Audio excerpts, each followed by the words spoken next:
Multicultural and Doc Talk Manitoba project. This is Jyoti Kelsey, your host, and today we have Dr. Edsel Martinez. Welcome to the show, Doctor. Yeah, thank you for having me. Thank you very much. Dr. Edsel is practicing pediatrician at Pediatrics, Sterling Lyon Pediatrics. Did I say it right? Sterling Lyon, yeah. Sterling Lyon. All right, my bad. Welcome to the show again. Thank you. Please let our viewers know what you have been doing in the background in making sure our kids are safe and protected. Like, obviously, you have been practicing and looking after our kids. So let our viewers know a little bit more about yourself. Yeah, I work at Sterling Lyon Pediatrics, like you mentioned. I'm a general pediatrician. We're in a small group. There's 7 of us, 7 pediatricians, and we, take care of babies, children, adolescents, teenagers. General pediatrics, vaccines. The whole gamut of different. You're the walking issues. Google for us, I would say, because every time it's like, why my baby is not, this. So, we get our real answers from you guys. We get lots of those questions. For taking care of our kids. No problem. So again, as mentioned, this series is focused on bringing the right information, the exact answers to the questions that parents may have for their kids once the vaccine is available. Yes. Although we are forecasting, which I know would be happening. There's a light in the tunnel there, right? So we want to address all those things. Yes. But before that, I want to know what is the vaccine rate right now for age like 12 and above, like for kids basically, right? Right. What is the rate like?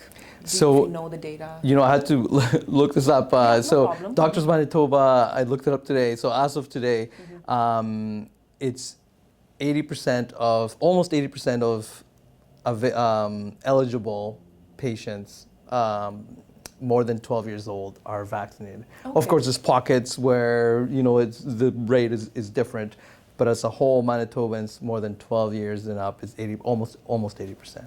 Yeah, let's touch base on that. The 20% that is not vaccinated, because we were discussing behind the scenes that parents were wanting to get themselves vaccinated, but when it was kids. Or it is kids, or it's gonna be kids, because once it's 5 to 12 or lower age, right? Yes. Or did you see much hesitation on your end when it was open for 12 years and plus? Yeah, for sure. I mean, I think rightly so. Parents are a little bit more careful when making decisions about their own kids' health, and I've had parents that have told me that they themselves were vaccinated, but now that it was the 13-year-old that needed to get it, they were, a little bit more hesitant to do that. I think that's, a natural like kind of parental response. Yeah. Or does it at all come with the different cultural backgrounds? Because as we also saw, and we discussed with other doctors, that BIPOC community, immigrants community, that we see there more like non-vaccine areas or non-vaccine groups. So do you think that has something to do with that?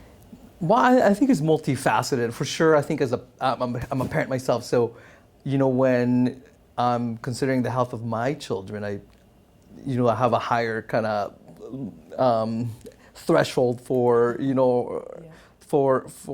making a decision that affects my child's health. I think that's kind of normal. Right. For sure, you mentioned different multicultural, different ethnic groups. There's many variables there that play a role in vaccine hesitancy. For many reasons, right? It could be cultural reasons, perhaps previous political experiences with their own governments and things like that may cause them to be a little reticent or hesitant to follow mandates that come from the government or advice from the government. There's also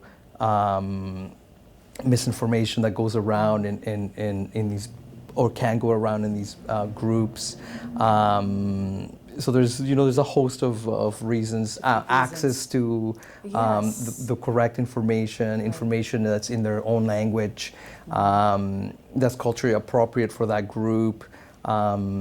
So of course, it's not a simple. Everything plays a bit of a role everywhere, right? In making making them feel, and that's why we are bringing this, right? So we can share our information, educate them. Yes. Rest, making it accessible is another concern, right? Some pockets, like we were discussing, that although Manitoba is 80%, there are some regions in Manitoba itself that are still at 30 or 40. Yes. Because they don't probably have access or don't have right information, right? As you said. Yes. So, I mean,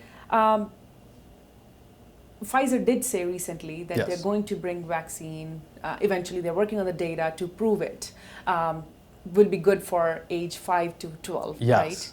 right? What do you feel about that?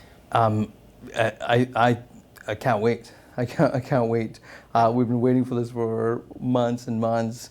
Of course, you have to go through the proper channels and do the proper studies. Right. So the study that looked at ages 5 to 11 has concluded.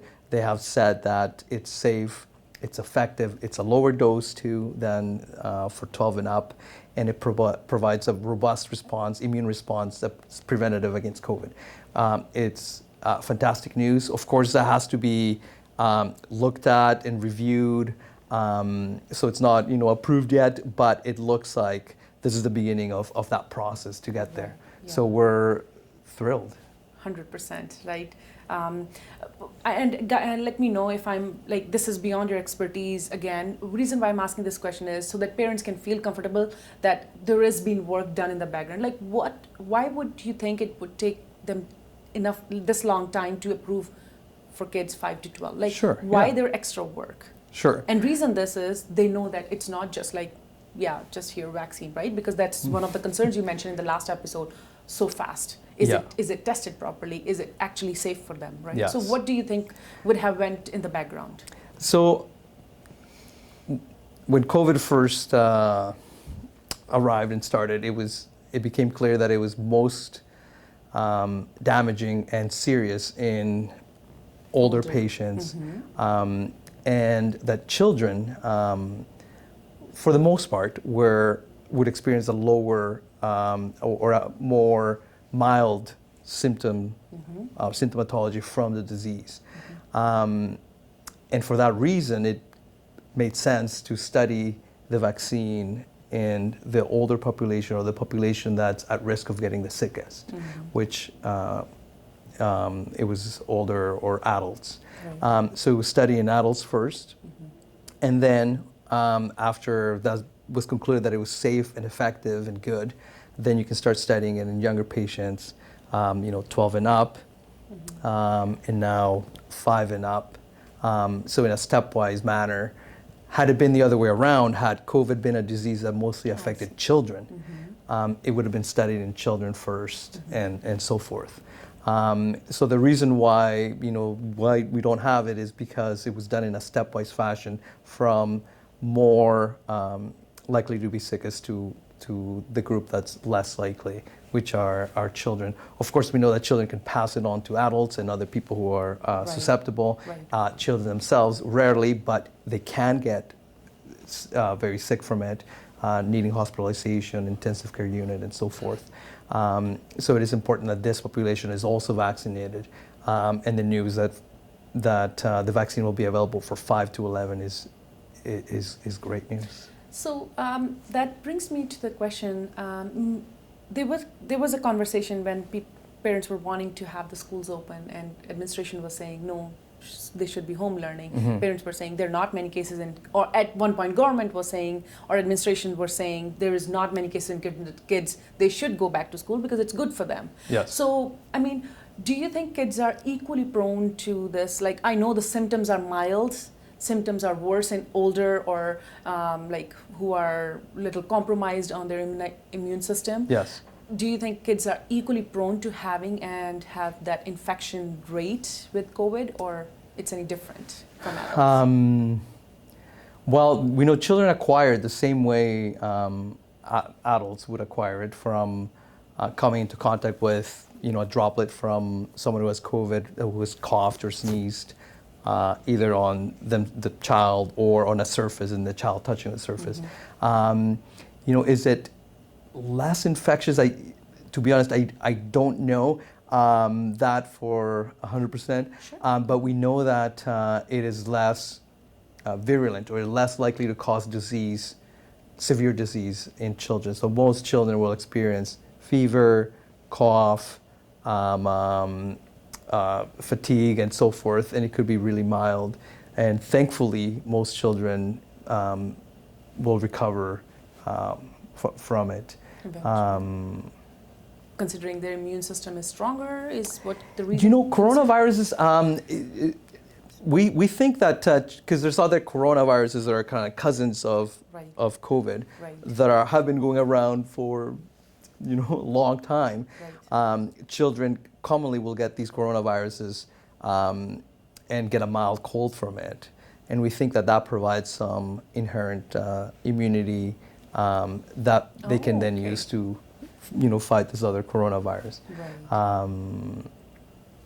So do you see this could be a requirement for kids under 5 years eventually? Like once 5 to 12 are being tackled, do you think this could be a requirement for kids under? Yes, yeah. The plan would be eventually to have it offered for kids 2 and up, and then 6 months and up.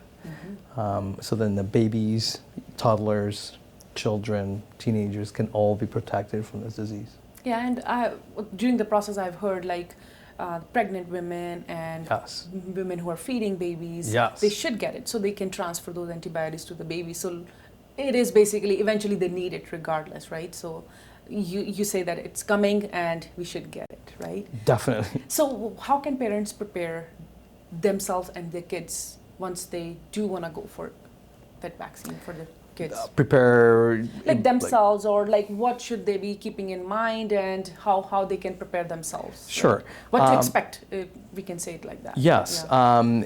Well, they can expect the side effects are mild of the vaccine, so arm pain, redness, some muscle aches, sort of like flu-like symptoms, headache. Some children get fever, usually 24 to 48 hours after receiving the shot, and then recovering fully after that. Of course, young children, some of them may not be too thrilled to have a vaccination. So there's different strategies that parents can do. There's freezing cream that you can apply to the arm that you can just buy over the counter. Of course, distraction, breathing exercises, and things like that. The Canadian Pediatric Society has a nice website, and they can, people if interested that have access to the internet can go and look up some of the other techniques. As a pediatrician, we give a lot of needles, and we have different, techniques and to distract the child and make it as seamless and hopefully painless as possible. Right. And I just want to bring that up in that all the newborn, and we give vaccinations, and as far as I know, pediatricians always tell them that these are the side effects that can happen. Might have mild fever, might have diarrhea. So basically those are the symptoms that can happen, cannot happen, right? And similar is the case with this vaccine as well, is what I'm trying to get at, is do not be afraid, or one should not be limiting themselves from getting this vaccine just because there might be fever or there might be some symptoms after the fact, right? Right. So the side effects for the most part are mild, self-limited, meaning they only last a short period of time, and they provide great benefit, which is a protection against COVID-19. Right. And I guess, it would be sad to ask, but still, parents who do not want to or do not feel comfortable getting vaccinated, what can they do to still protect their kids? Well,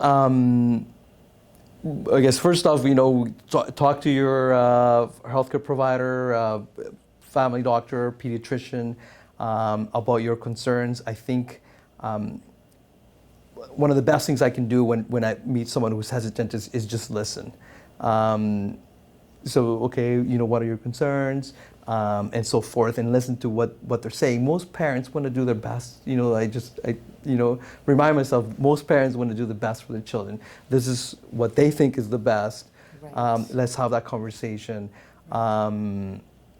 If, of course, there's going to be groups of people that are not wanting to. they're not going to change their minds. Yes. Then we have to go back to the fundamentals and Right. and wearing a mask, hand washing, avoiding touching your face, social distancing, staying home when you're sick, and those kinds of things to reduce the risk of contracting COVID-19. Yeah. So, any last message that you want to give to everybody who's listening to you? And definitely, we want to make a difference so that coming from you, Yeah. they should listen in. Yeah, right? for sure. I would tell every parent that the vaccine has been tested. Millions and millions of doses have been given to teenagers or kids 12 and up. We are continuously monitoring, surveilling for side effects. The vaccine has been studied and is being monitored like no other medicine has ever been monitored and studied and scrutinized in the history of medicine. It is safe, it's effective, it works. If you're still kind of like on the fence or not sure, that's okay. I would urge you to talk to your family doctor, pediatrician, and so forth. There's a lot of misinformation out there. I would try to have those questions and those tough conversations with someone who has a vested interest in yourself and your children, which would be the medical community. So I guess before we end this, I think this could be something parents might want to know, that is it something ongoing every year, or what do you think, like how soon they would need this vaccine again? Yeah, that's a good question. The honest answer is we don't know yet. So that's part of the monitoring and surveillance that happens after the vaccine is given. Monitoring the antibodies, how robust your response to the virus remains over time, and we really don't know that yet. A lot of people think that there's probably going to be a booster later on, and that's maybe the case. I just don't want to give you the wrong answer, but the answer right now is that we don't know. Right now it's the 2-dose series, and then we'll know more as time goes on. Awesome. We definitely cannot wait until everything is clear and the vaccine is here. Me being as a mom puts me at ease hearing from you that this is good, we should do it, and I cannot wait until we can have our little ones vaccinated too. Yes, that'll be great. Thank you very much for your time. Yeah, you're welcome. Thank you. I do want to take a moment to thank Manitoba government and Doctors Manitoba, who offer help to physicians and doctors in offering exceptional service that they give to us Manitobans. Thank you very much. Stay tuned for more series and more information about COVID-19 vaccination. Thank you very much.